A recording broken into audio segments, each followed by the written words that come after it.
थंडीचे दिवस नजीक येत होते. पहाटेला धुक्याची वलये पर्वतराईला वेढू लागली. पाचाडच्या छावणीत राजांची पथके येऊन सामील होत होती. गडावर नजरबाजांची जासुदांची वर्दळ वाढत होती. संभाजीराजे हे सेनापती हंबीरराव आणि आनंदराव यांच्यासह गडावर आले. नवी मोहीम कोणती याचा विचार सर्वांना पडला होता.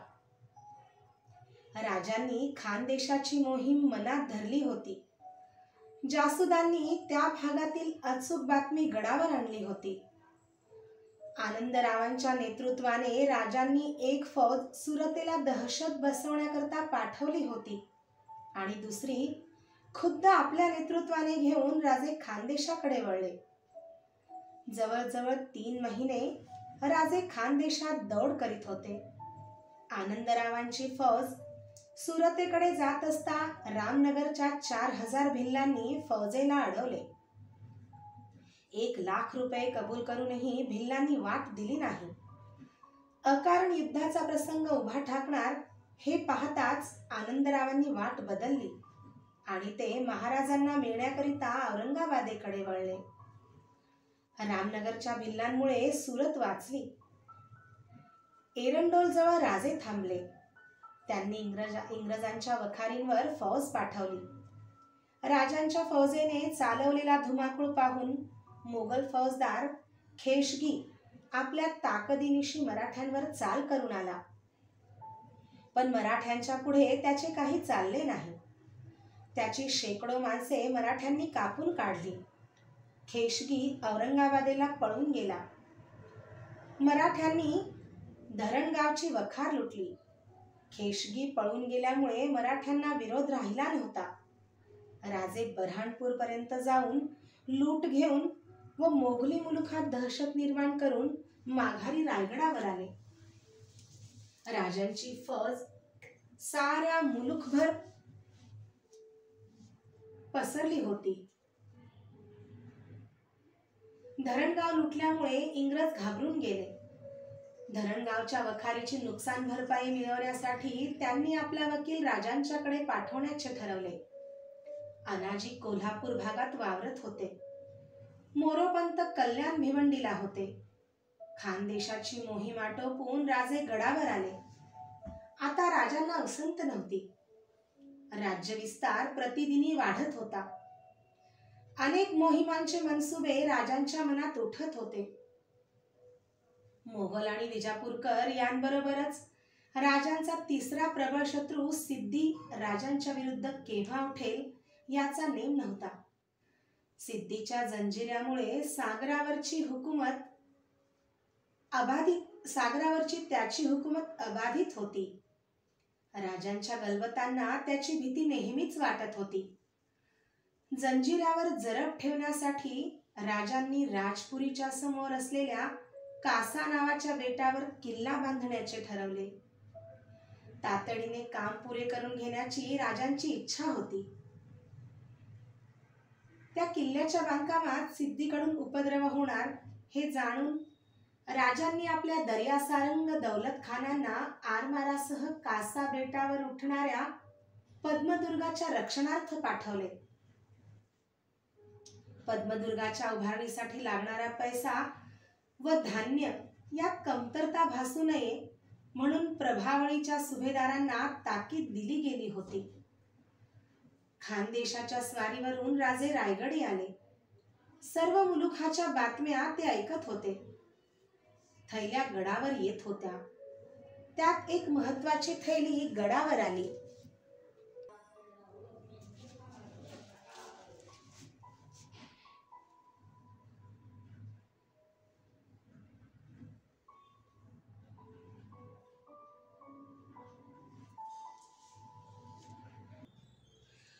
पद्मदुर्गाच्या रक्षणार्थ पाठवलेल्या दर्यासारंगाने राजांना पत्र पाठवले होते. पद्मदुर्गाच्या कामात दिरंगाई होत होती. एका बाजूला सिद्धीला तोंड देत पद्मदुर्गाचे काम करीत असता जिवाजी पंतांकडून हवी ती कुमक तातडीने मिळत नाही. धान्य व पैसा अपुरा पडत असल्याने आरमार आणता येत नाही अशी तक्रार दर्यासारंगाने केली होती. दर्यासारंगाचे ते पत्र वाचून राजांचा संताप वाढला. एका बाजूला सर्व अडचणी दूर सारून पद्मदुर्ग पुरा करून घेण्याची आज्ञा राजे करीत असता जिवाजीपंत नुसती दिरंगाई करीत होते. म्हणून राजांनी प्रभावळीच्या सुभेदार जिवाजीपंतांना असे पत्र पाठवले की त्यांची झोप उडावी. राजांनी लिहिले होते, दौलत खान व दर्यासारंग यांची ऐवज व गल्ला राजश्री मोरोपंत यांनी वराता सुबे मजकुरावरी दिधल्या, त्यास तुम्ही काही पावले नाही म्हणून कळो आले. यावर अजब वाटले की ऐसे नादान थोडे असतील. तुम्हा समजले असेल की याला ऐवज कोठेतरी ऐवज खजाना रसद पाठवली या मजरा होईल म्हणत असाल. तरी पद्मदुर्ग बसवून राजपुरीच्या उरावरी दुसरी राजपुरी केली आहे. त्याची मदत व्हावी. पाणी फाटी आदी करून सामान पावावे. या कामास आरमार वेगीने पावावे. ते नाही. पद्मदुर्ग हबशी फौजात चौफेर जेर करीत असतील आणि तुम्ही ऐवज न पाठवून आरमार खोळंबून पाडाल. एवढी हरामखोरी तुम्ही कराल आणि रसद पाठवून मजरा करू म्हणाल, त्यावरी साहेबी रिसतील की काय? ही गोष्ट घडायची तरी होय.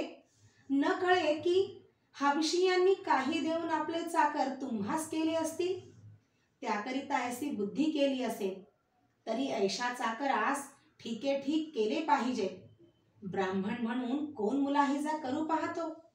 या उपरी तरी त्याला ऐवज व गल्ला राजश्री मोरोपंत देवीला असे देवितील.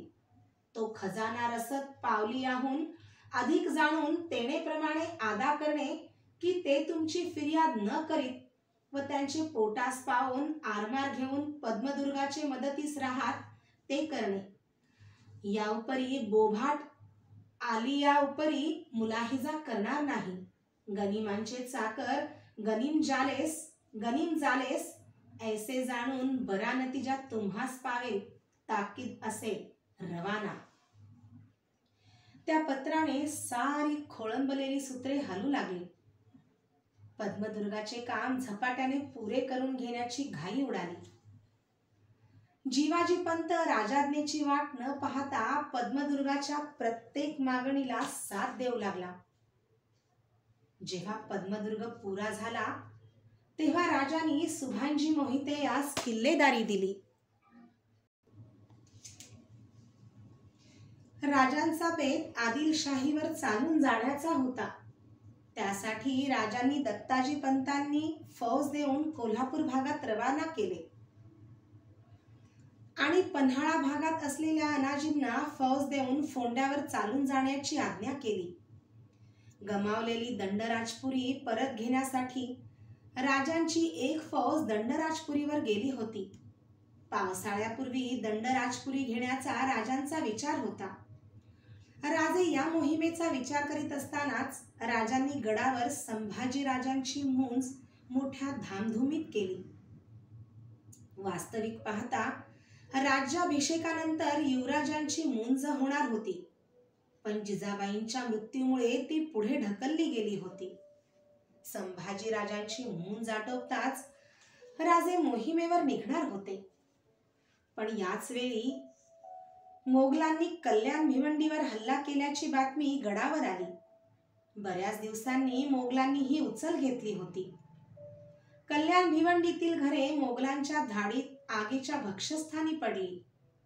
त्या वार्तेने राजे काळजीत पडले. पाठोपाठ दुसरी बातमी गडावर येऊन धडकली.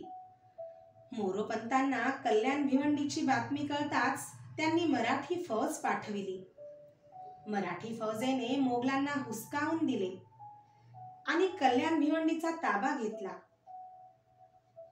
कल्याण भिवंडी स्वराज्यात राहिल्याचा आनंद राजांना झाला. कल्याण भिवंडी स्वराज्यात राहिल्याचा आनंद राजांना झाला खरा, पण मोगलांनी घेतलेली उचल पाहून राजे चिंताग्रस्त झाले. राजे 2 प्रहरच्या वेळी संभाजी राजांसह बुद्धिबळ खेळत होते. महालात राजाराम, सोयराबाई, पुतळाबाई ही मंडळी तो खेळ पाहत होती. राजाराम खेळाला कंटाळून महालात इकडे तिकडे फिरत होते. सोयराबाई पुतळाबाई उत्सुकतेने खेळ पाहत होत्या. राजांची हार दिसू लागली होती. संभाजी राजांच्या चेहऱ्यावर विजयाचे स्मित दिसत होते. राजे मात्र पटाकडे एकाग्र चित्ताने पाहत होते. राजांनी आपले प्यादे एक घर पुढे सरकवले. संभाजी राजांच्या चेहऱ्यावर एक वेगळेच स्मित झळकले. ते म्हणाले, आबासाहेब, एका प्याद्याच्या मोहात आम्ही कसे पडू? आमची चाल उंटाची, ना अडीच घर जाऊ ना सरळ.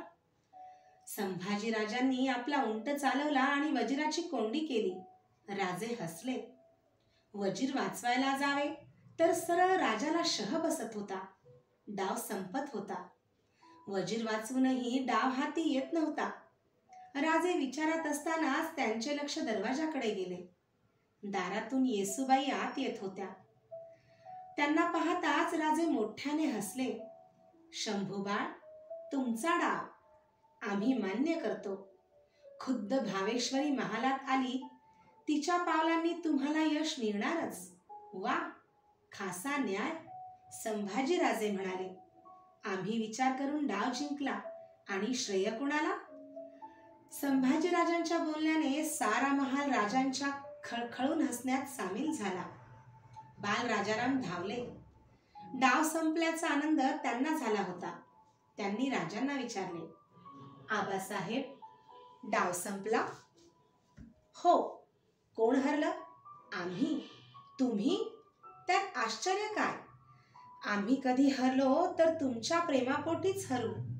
आम्हाला पराजित करण्याची शक्ती दुसऱ्या कोणात नाही.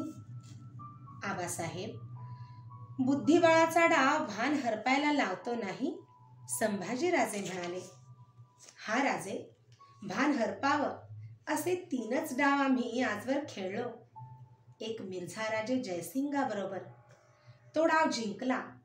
दुसरा आजचा, तो तुम्ही जिंकलात. आणि तिसरा? नकळत संभाजीराजे विचारून गेले. राजांनी एकदम संभाजीराजांच्याकडे पाहिले. त्यांचे भाव बदलले. तो डाव तसाच अर्धा राहिला.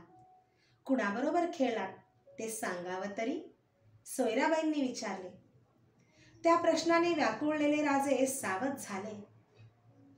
सईची एक मिस्किल हास्यलहर कानांवर कुठून तरी निनादली. पण राजांनी क्षणात स्वतःला सावरले. दुसरा कुठला डाव असणार?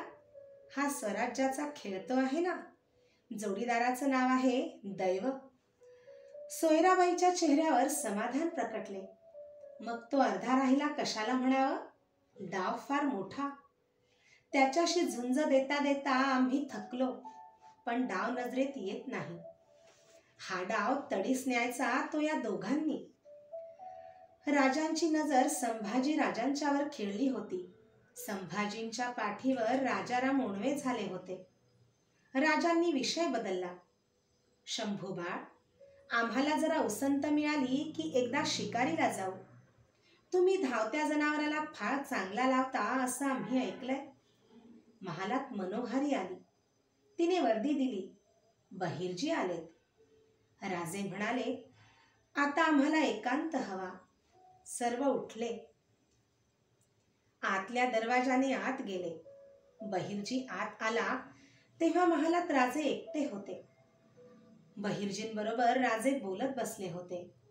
सायंकाळच्या सुमारास राजे बहिर्जींबरोबर सदरेवर आले. सदरेवर संभाजी राजे होते. बहिर्जीने त्यांना मुजरा केला. बाळाजी आवजीही तेथे हजर होते. राजांनी विचारले, काय बाळाजी, काय म्हणतात आमचे युवराज? पुरंदर इथं एक वाद माजला आहे. बहुतेक युवराजांना निवाडा करण्यासाठी जावं लागेल असं दिसतं. जरूर पाठवा. त्यांना आता ह्या गोष्टी कळायला हव्यात. संभाजीराजे बहिर्जींकडे पाहत होते. बहिर्जी मध्यम अंगलटीचा होता. गुडघ्यापर्यंत धोतर होते. रंगीत बंदाने छातीशी बंडी आवळली होती. डोक्यावर तांबडे बसकट पागोटे होते. संभाजी राजांनी सांगितले, बहिर्जी, हा वेश तुला शोभून दिसतो. राजे म्हणाले, शंभूबाळ, बहिर्जी आमचा नजरबाज. सामान्य मावळ्याच्या वेशातच त्याला फिरावं लागतं. बहिर्जी नजरबाज आहे, तसाच उत्तम शिकारीही आहे. तुमच्याबरोबर त्याला केव्हा तरी शिकारीला न्या. ते जमायचं नाही. संभाजीराजे एकदम बोलले. का? आपला महादेव हे बहिर्जी नजरबाज. आम्ही जाणून बुजून ही माणसं आमच्याबरोबर कशी बाळगू? राजे हसले. शंभूबाळ, ही माणसं बाळगली नाहीत तरी आम्हाला कळायच्या गोष्टी कळतातच. आत्ताच पहा ना, तुम्ही पाचाडला जाण्याच्या विचारात आहात. नवीन घोडं वजवलं जात आहे. ते तुम्हाला बघायचं आहे. परवा घोडं वजवताना पडलात. नव्या घोड्यावर मांड टाकू नका म्हणून सांगितलं तरी तुम्ही ऐकत नाही. सारे हसू दाबण्याचा प्रयत्न करीत होते. संभाजीराजांच्या चेहऱ्यावर भीती तरळली. घाबरू नका, पण आज पाचाडला जाऊ नका. आम्हाला रात्री बरंच बोलायचं आहे. बाळाजी, तुम्ही निराजीपंत रात्री महालात या. चला शंभूबाळ, आम्ही गडाची पागा पाहणार आहोत. तुम्ही आमच्या संगती चला. राजे जगदीश्वराचे दर्शन घेऊन पागा पाहून उतरले. राजे कोणाशी फारसे बोलले नाहीत. राजे कोणाशी फारसे बोलत नव्हते. कसला तरी विचार त्यांच्या मनात उफाळत होता. रात्री राजांच्या महालात रघुनाथपंत, पंडितराव, त्र्यंबकराव, निराजीपंत, बाळाजी आवजी ही मंडळी हजर झाली. संभाजीराजेही महालात आले. आज आम्ही थोडे बेचैन झालो, त्यामुळं तुम्हा सर्वांना बोलवावं लागलं. आम्हाला बातमी आली आहे. बहादूरगड लुटल्यामुळं बहादूर खान संतप्त होणं स्वाभाविक आहे. पण बहादूर खान दिलेर खान सारखा तडफदार नव्हे. तो सुस्त प्रकृतीचा सरदार होता. तो उठाव घेईल असं वाटलं नव्हतं. आमची खानदेशाची स्वारी थोडी महाग पडणार असं दिसतं. आमच्यावर स्वारी करण्यासाठी बहादूर खान मोठी तयारी करतो आहे असं आम्हाला कळलं आहे. एवढंच नव्हे तर भिवंडीच्या हल्ल्याने ते सिद्धही झालं आहे. क्षमा महाराज, रघुनाथपंत म्हणाले. बहादूर खानाची एवढी भीती बाळगण्याचं कारण नाही. आमची फौज सहज त्यांचं पारिपत्य करील. आमच्या दरबारचे पण तुम्ही पंडितराव, अमात्य, जयसिंगाबरोबर शरणागताची बोलणी करण्यासाठी तुम्हीच गेला होतात ना? त्यावेळची परिस्थिती निराळी होती. पण मोगल साम्राज्य तसंच आहे. त्याची ताकद कमी झालेली नाही. आम्हाला बहादूर खानाशी वैर पत्करून चालायचं नाही. पण आबासाहेब, आपली फौज कोठे आहे? फौज दत्ताजी पंत, अनाजी हे फौज घेऊन फोंडा, कोल्हापूर भागात आहेत. मोरोपंत कोकणात उतरले आहेत. हंबीरराव भागानगरकडे आहेत. फोंडा कारवार भाग हस्तगत करण्यासाठी आम्ही मोहीम आखली आणि याच वेळी बहादूर उभा ठाकला. फौज बोलावून घेता येईल, संभाजीराजे म्हणाले. आणि आखलेल्या मोहिमेचं काय करायचं? राजांनी विचारले. पण या दोन गोष्टी साधणार कशा? शंभूबाळ, यालाच राजकारण म्हणतात. आम्ही मोगलांशी तह करण्याचं ठरवलं आहे. आबासाहेब, हो पंडितराव, बहादूर खानाशी तहाची बोलणी सुरू करा. त्याला सांगा की आम्ही बादशहांना शरण आलो. बादशहाच्या चरणी मी 17 किल्ले वाहायला तयार आहे. एवढंच नव्हे तर माझ्या मुलाला मनसब मिळेल तर त्यालाही बादशहाच्या चाकरीला पाठवेन. त्याला 6000 मनसब मिळावी आणि भीमा नदीच्या दक्षिणेचा मुलूक माझ्याकडे राहावा. आम्ही मुळीच बादशहाच्या सेवेला जाणार नाही. संभाजीराजे संतप्त होऊन म्हणाले. जावं लागेल. 8 वर्षांचे होता तेव्हा जिथं ओलीस म्हणून राहिला होता तिथं मनसबदार म्हणून गेलेलं काय वाईट? पण कशासाठी? राज्य रक्षणासाठी. अशा तऱ्हेनं राज्य राखण्यापेक्षा लढलेलं काय वाईट? पंडितराव, पाहिलं, आमचे युवराज तरुण रक्ताचे आहेत, पण अनुभवानं अजून फार कच्चे आहेत. हसू आवरणे सर्वांना कठीण जात होते. संभाजीराजे त्या हास्याने चकित झाले होते. राजे उठले. संभाजीराजांच्या जवळ जाऊन म्हणाले, शंभूराजे, राजकारणात वारेमाप उधळणाऱ्या शब्दांना किंमत नसते. आम्ही आखलेली कारवारची मोहीम पार पाडायला सहज 2-3 महिन्यांचा अवधी लागेल. तोवर बहादूर खान तहाची वाटाघाट करीत बसेल. या बोलण्यात त्याला खूप आनंद वाटेल. बहादूर खानानं दिल्लीहून तुमच्यासाठी मागवलेला फरमान यायला खूप अवधी लागेल. या काळात त्याला काही करता यायचं नाही. संभाजीराजांच्या मनावरचे ओझे उतरले. खांद्यावरच्या राजांच्या हातातील ताकद त्यांना प्रथमच जाणवत होती.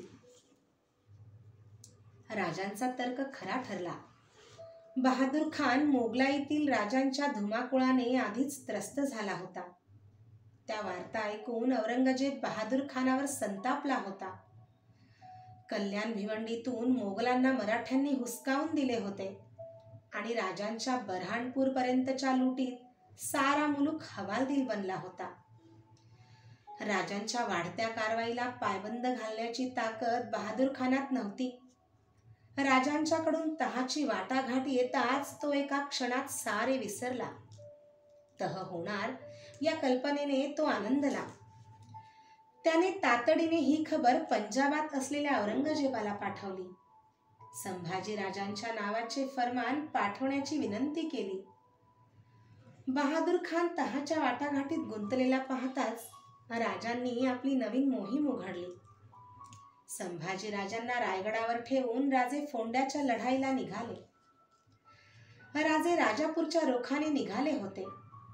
राजांना फौजा येऊन मिळत होत्या. राजे राजापूरला आले आणि त्यांनी आपली 40 गलबते वेंगुर्ल्याकडे रवाना केली. या 40 गलबतातून फोंड्यांच्या स्वारीत भाग घेण्यासाठी शेकडो मजूर राजांनी वेंगुर्ल्याकडे पाठवले. खुद्द राजे जयसिंगाच्या वेळी फोंडा काबीज करण्यात फसले होते. अनाजींचा लढा देखील अयशस्वी ठरला होता. या खेपेला राजांना फोंडा हवा होता. त्यात अपयश नको होते. त्यासाठी राजांनी 15,000चे घोडदळ, 14,000चे पायदळ घेतले होते.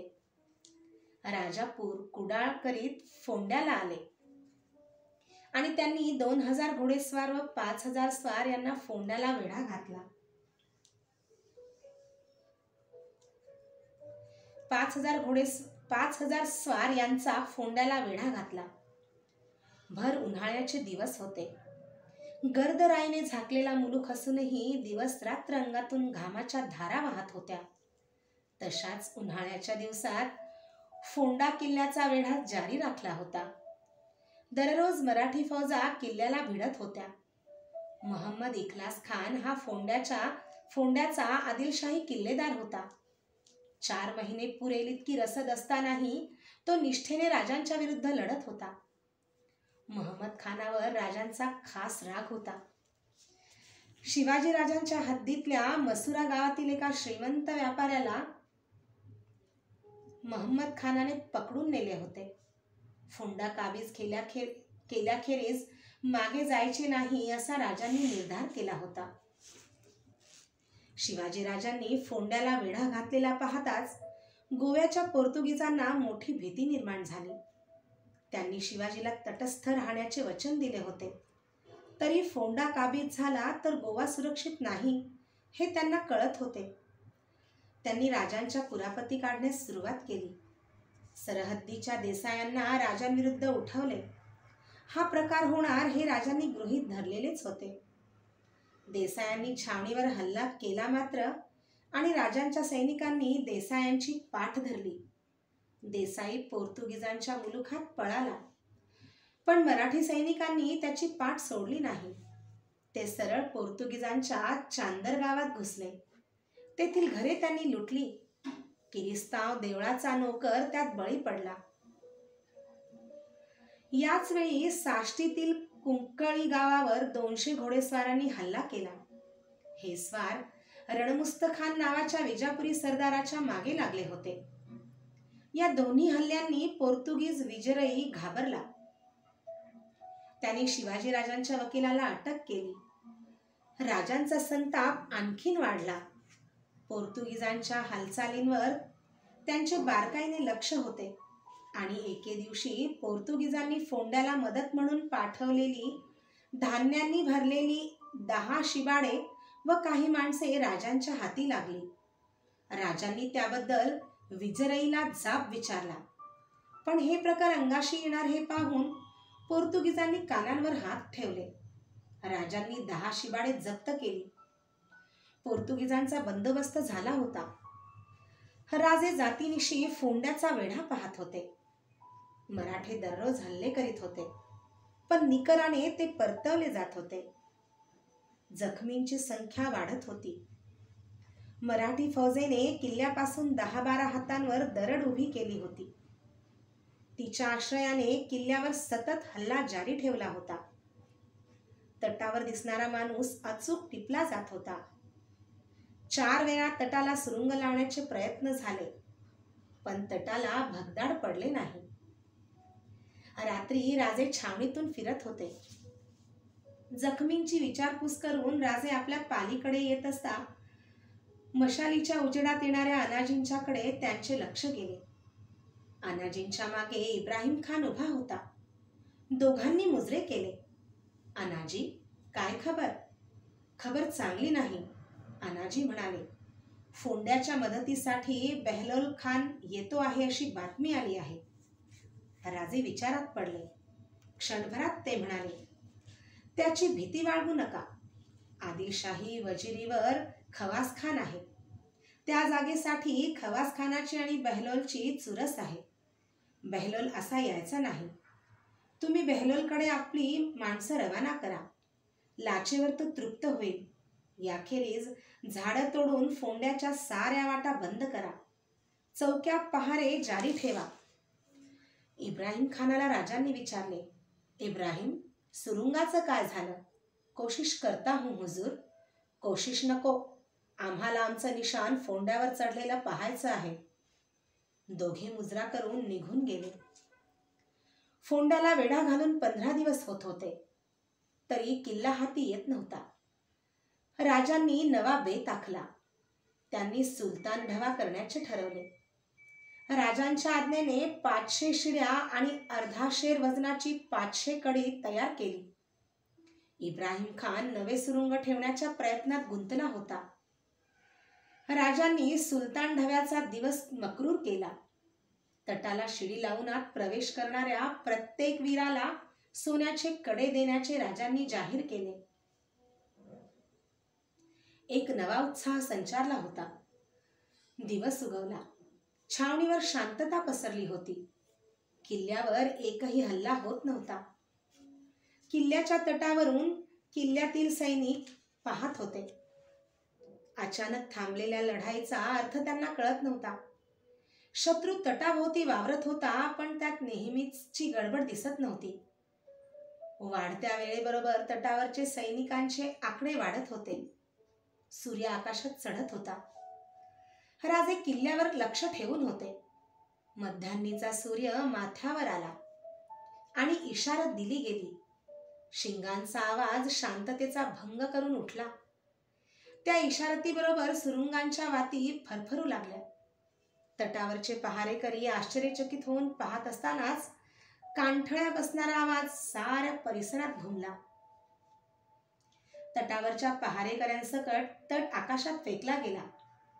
एका पाठोपाठ 3 सुरुंग पेटले. आकाशात उडालेल्या अत्तरांच्या अक्षता साऱ्या किल्ल्यावर पसरल्या. एकच धावपळ उडाली. तटाला खिंडार पडलेले पाहताच दबा धरून बसलेल्या मराठी सैनिकांनी हर हर महादेवचा गजर केला. शिड्या घेतलेले मराठे वीर तटाला भिडले. मराठी फौज किल्ल्यात प्रवेश करीत होती. एकच कापाकापी सुरू झाली. या धामधुमीतच राजांचा सरदार इब्राहिम खान हाती निशाण घेऊन पुढे घुसत होता. फोंडा सर झाला. किल्लेदार महम्मद खानाला बेड्या ठोकल्या होत्या. राजांचे भगवे निशाण गडावर फडकू लागले. नौबत निनादली. तो विजय पाहून राजांचे अंग मोहरून गेले. राजांनी जखम दरबार भरवला होता. साऱ्या वीरांचे राजांनी यथोचित सत्कार केले. सोन्याची कडी वाटली गेली. त्यापैकी एका कड्याचा मानकरी इब्राहिम खान राजांच्या समोर आला. उजव्या दंडावर झालेल्या जखमेने त्याला मुजरा करता येत नव्हता. नतमस्तक होऊन त्याने राजांना अभिवादन केले. राजे हर्षभरित होऊन इब्राहिम खानाजवळ आले. इब्राहिम, आम्ही तुझ्या पराक्रमावर प्रसन्न आहोत. राजांनी आपल्या हातांनी इब्राहिमच्या हाती कडे घातले.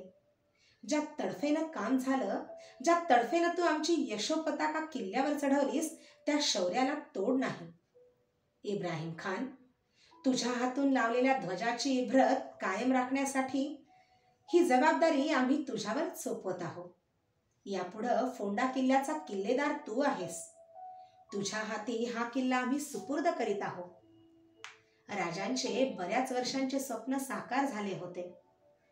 फोंडा किल्ला घेतल्याने मराठ्यांच्या अंमलाखाली अंत्रुज, अष्टागर, हेमाड, बारसे, बाळी, चंद्रवाडी व काकोडे म्हणजे फोंडे, सांगे, केंपे व काणकोण हे महाल आले होते. पावसाळा यायच्या आत राजांना कारवार जिंकायचे होते. राजांनी फोंड्याची सर्व व्यवस्था लावली. किल्ल्याची डागडुजी केली. किल्ल्याच्या मुख्य दरवाजावर काळ्या पाषाणाची एक सुंदर कोरीव गणेशपट्टी बसवली. त्र्यंबक पंडिताला फोंड्याची सुभेदारी सांगून राजे आपल्या फौजेनिशी कारवारकडे वळले.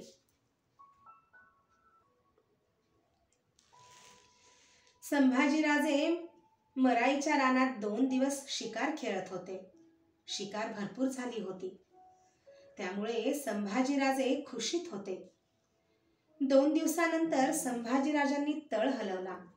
भर उन्हाचे दिवस. सावित्री नदीचे पात्र कोरडे पडले होते. उन्हाचा ताप वाढत होता. त्या उन्हात सारे सृष्टीचे रूप कोमेजले होते. आकाशाला भिडलेले 4ही बाजूंचे पर्वत उघडे बोडके भयान वाटत होते. अशा भर दुपारी राजे रायगड जवळ करीत होते. उन्हात दौड केल्याने घामेजलेले घोडे फुरफुरत होते. संभाजीराजे आपल्या अश्वपथकासह पाचाड जवळ आले. संभाजीराजांच्या नजरेत पाचाडचा वाडा आला. चौफेर बुरुजांनी सजलेली वाड्याची कूस, त्या कुशीवर डोकावणारे आतले इमले. पाचाडचा वाडा नजरेत येताच संभाजीराजे व्याकुळ बनले. घोड्याची गती मंदावली. संभाजीराजांनी शिलेदाराला हाक मारली. शिदोजी. मागून येणारा शिदोजी संभाजीराजांच्या नजीक आला. संभाजीराजे म्हणाले, तुम्ही नाणे दरवाजाजवळ थांबा. आम्ही मासाहेबांचं दर्शन घेऊन तिकडे येऊ. राजे एकटेच वळले. पांढऱ्या शुभ्र मोतीवर बसलेले संभाजीराजे आपल्या डाव्या हाताच्या वाड्याकडे पाहत होते. ती वास्तू केवढी मोकळी, भकास वाटत होती. पाचाड वाड्याच्या पहारेकऱ्यांनी राजांना मुजरे केले. मानेनेच त्या मुजऱ्यांचा स्वीकार करून राजे वाड्याला बगल देऊन सरळ जात होते. बामनवाड्यातील मंडळी राजांच्याकडे पाहत होती. भर तळपत्या उन्हातून एकटे जाणारे संभाजीराजे ते पाहत होते. उन्हाळ्यातल्या मोकळ्या झालेल्या धुळीच्या रस्त्यावरून संभाजीराजे संथ गतीने जात होते. संभाजीराजे रायगडच्या दक्षिणेकडे वळले. डोंगराला वळसा घेऊन पाचाडपासून थोड्या अंतरावर असलेल्या जिजाबाईंच्या समाधीपाशी ते आले. घोड्यावरून पायउतार होऊन शिवाजीराजांनी बांधलेल्या स्मारकापाशी संभाजीराजे गेले. त्या निर्जीव स्मारकावरून आपली बोटे फिरवीत होते. मासाहेबांच्या आठवणी मनात उफाळत होत्या. जिजाबाईंचा आधार गेला आणि राजे पोरके झाले. युवराज असूनही राजांना कोणी आपले भासत नव्हते. तळपत्या उन्हात समाधीवरील तुळशीचे रोपटे वाऱ्यावर डोलत होते. त्या वृंदावनाभोवती संभाजीराजे अनेक वेळा फिरले. शुष्क नजरेने ते माघारी वळले. मोतीवर स्वार होऊन संभाजीराजांनी त्याला टाच दिली. घोडे उधळले. आपल्या खुरांनी धुळीचा लोट उडवीत घोडे धावत होते. टापांचा आवाज उठत होता. संभाजीराजांच्या मुखावर घाम डवरला होता. पाचाडवाडा मागे टाकून संभाजीराजे जात होते. त्यांची नजर चौफेर फिरत होती. नकळत घोड्याचा लगाम खेचला गेला. बसलेल्या ओढीने त्या जनावराची मान उंचावली. गती मंदावली. युवराजांची नजर रस्त्यापासून जरा बाजूला असलेल्या विहिरीवर खिळली होती. विहिरीच्या काठावर एक युवती उभी होती. टापांच्या आवाजाने, कुतूहलाने ती घोडेस्वाराकडे पाहत होती. संभाजी राजांच्या चेहऱ्यावर स्मित झळकले. घोड्याची पावले वळली. स्वार आपल्याकडे वळलेला पाहताच ती तरुणी घाबरली. गडबडीने तिने आपली घागर विहिरीत सोडली. संभाजी राजे सावकाश विहिरीकडे जात होते. त्यांची नजर त्या तरुणीवर खिळली होती. घागर खेचणाऱ्या त्या तरुणीचे सौष्ठव ते नजरेत भरून घेत होते. त्या तरुणीने घागर ओढून घेतली आणि तिने मागे पाहिले. संभाजीराजे अगदी नजीक आले होते. तरुणीच्या डोळ्यात भीती तरळली.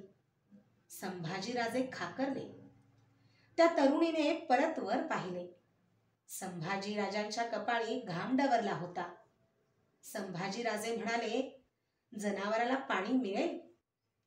त्या तरुणीने काही न बोलता घागर दगडी खोगराळात रीती केली. संभाजीराजांनी हलकी टाच दिली. घोडे पुढे सरकले. घोडे पाणी पित होते. त्याच्या मानेवर थोपटीत संभाजीराजे त्या तरुणीचे लावण्य निरखित होते. ती तरुणी गौरवर्णाची रेखीव बांध्याची होती. नेत्र विशाल आणि काळे होते. संभाजीराजांच्या नजरेला भिडलेली नजर काढणे तिला अशक्य झाले होते. ज्या नजरेने ती तरुणी पाहत होती त्या नजरेतल्या धिटाईने राजे मोहित झाले होते. ती तरुणी ही रूपसंपन्न युवराजांना न्याहाळीत होती. घोडे पाणी प्याले. युवराज पायउतार झाले. संथ पावले टाकीत ते तरुणी जवळ गेले. जनावराची तहान भागवली, पण आम्ही मात्र तहानलेलेच राहिलो. त्या तरुणीने एक वेळ रागाने युवराजांकडे पाहिले. संभाजीराजांच्या चेहऱ्याकडे पाहताच तिच्या चेहऱ्यावर स्मित झळकले. आजूबाजूला पाहत ती गडबडीने म्हणाली, जावं ना, कोणीतरी पाहिल. संभाजीराजांनी एक वेळ त्या तरुणीकडे पाहिले. ते माघारी वळले. जनावराला पाणी मिळालं, पण आम्हाला? घोड्याच्या पाठीवर हात ठेवीत संभाजीराजे म्हणाले, मोती, नशीबवान आहेस बेटा, चल. ती तरुणी संभाजीराजांच्या पाठमोऱ्या आकृतीकडे पाहत होती. तिच्या चेहऱ्यावर हसू होते. संभाजीराजे घोड्यावर स्वार होणार असे वाटून ती गडबडीने म्हणाली, पाणी घेऊनच जावं. युवराज वळले. घागर विहिरीत सोडली गेली. त्या तरुणीच्या हातचा दोर सरसरला. पाण्यावर पोहोचलेल्या घागरीचा मंद नाद उठला. दोराला हेलकावे देऊन तिने घागर भरल्याची खात्री करून घेतली. घागर खेचली जात होती. घागर वर येताच तिने कासरा काढला. पाणी कशातून द्यावे हे तिला कळेना. संभाजीराजांनी ते ओळखले. आपल्या हातांची ओंजळ तोंडाजवळ लावून ते वाकले. त्या तरुणीने आजूबाजूला पाहिले. कोणी दिसत नव्हते. तिने घागर उचलली. काळजीपूर्वक राजांच्या हातावर धार धरली. राजे पाणी पित होते. त्यांची नजर तिच्या उभार छातीवर खिळली होती. पण पाणी पिऊन राजे उभे राहिले. किती गोड पाणी आहे. आम्ही इतक्या वेळा इथे येतो, पण या विहिरीवर कधी पाणी प्यालो नाही. आपल्या बाहीत खोवलेल्या रुमालाने तोंड पुशीत संभाजीराजे म्हणाले, पाणी दिलं, उपकार झाले. मालकांनी असं म्हणू नये. एकूण तुम्ही आम्हाला ओळखलत तर. युवराजांना कोण ओळखत नाही? युवराजांना सारे ओळखतात, पण आम्हाला कोणी ओळखत नाही. तुझं नाव? गोदावरी. बामणवाड्यात राहतेस? तिने होकारार्थी मान हलवली. दररोज यावेळी पाणी भरायला येतेस? गोदावरी काही बोलली नाही. संभाजीराजे तिच्या नजरेला नजर देत म्हणाले, उद्या यावेळी येशील तर आम्ही सुद्धा पाणी प्यायला येऊ. नको नको, ती बोलून गेली. मग आम्ही घरी येऊ? नको. ठीक आहे, मग उद्या आम्ही इथंच येऊ. संभाजीराजे वळले. त्यांनी घोड्यावर मान टाकली. टाच देताच घोडे उधळले. गोदावरी त्या पाठमोऱ्या युवराजांकडे पाहत होती. स्वप्नवत घडलेला प्रसंग तिच्या मनात काहूर उठवीत होता. दुसऱ्या दिवशी गोदावरी विहिरीवर गेली. धुणे मोकळेपणाने आटोपता यावे म्हणून जेव्हा वर्दळ नसते अशा वेळी गोदावरी विहिरीवर जात असे. गोदावरीने आजूबाजूला पाहिले. कोणी नजरेत येत नव्हते. रात्रभर ती बेचैन होती. खरंच संभाजीराजे येतील का अशी तिला भीती वाटत होती. निश्चिंत मनाने गोदावरीने धुणे धुतले, घागर घासून भरून घेतली आणि तिला पावलांचा आवाज ऐकू आला. चमकून तिने मागे पाहिले. संभाजीराजे अगदी नजीक उभे होते. नकळत गोदावरी विचारून गेली, आणि घोडा कुठं आहे? त्याच्या तहानेचं कौतुक होतं.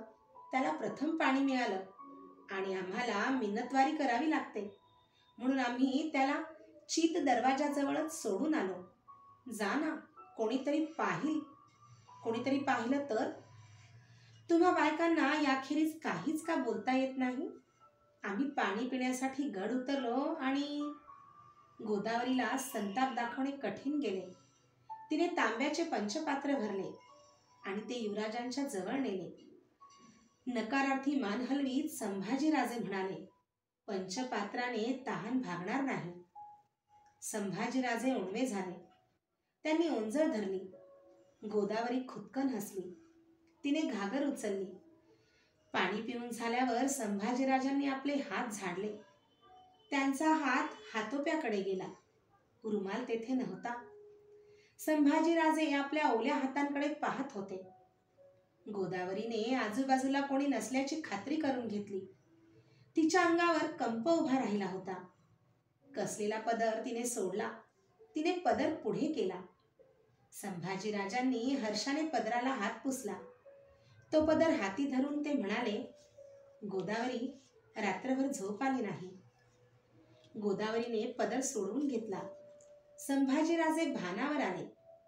याचकानं दात्याला सतावू नये हेच खरं म्हणत संभाजीराजांनी आपल्या गळ्यातला कंठा काढला. तो पुढे करीत संभाजीराजे म्हणाले, आमची तहान भागवलीस, आमची आठवण म्हणून हा कंठा जतन कर. गोदावरी घाबरून मागे सरली. माहेर आशेन मी, मला हे खपायचं नाही. संभाजीराजांनी कंठा परत गळ्यात घातला. गोदावरी, तुझ्यासाठी काहीतरी करावं असं मनात आहे, ज्याची आठवण तुला आयुष्यभर राहावी. सांग, तुला मी काय देऊ? बोल ना. काही नको, पण वाटतं काय? महाराजांचं दर्शन एकदा घडावं, त्यांना जवळून पाहायला मिळावं.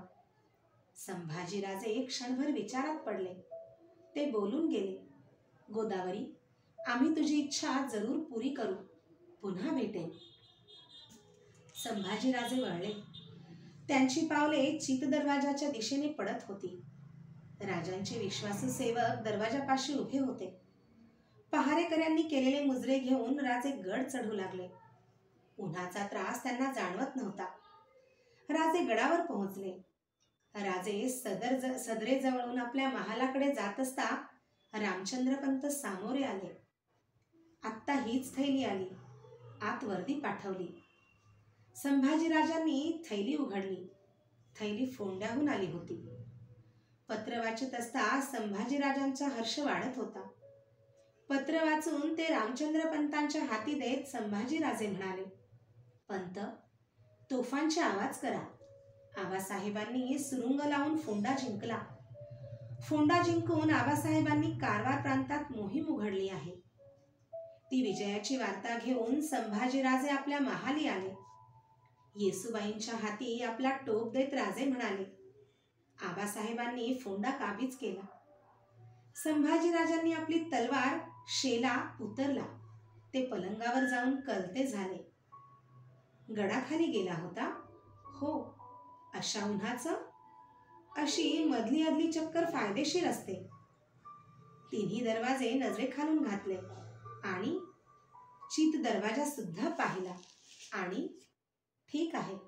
संभाजीराजे उठत म्हणाले, नव्या शिकारीचा बेत आखला. कसली शिकार? वाघ आलाय म्हणे.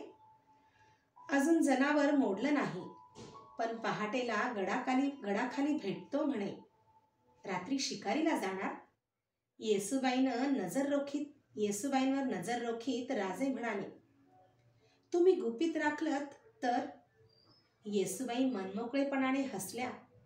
संभाजीराजांची नजर तबकात ठेवलेल्या चाफ्याच्या वेणीकडे गेली. अरे वा, चाफा? नव्या पेठेजवळ चाफा फुललाय म्हणे. युवराजांनी वेणी हाती घेतली. त्या सोनरंगाकडे पाहताच त्यांना एका चाफेकळीची आठवण झाली. वेणीचा एक दीर्घ वास घेत युवराज बोलले, चाफ्याचा वास भारी धुंदावणारा असतो नाही? आणि त्याच वेळी विजय वार्ता सांगणाऱ्या तोफेचा आवाज गडावर घुमला.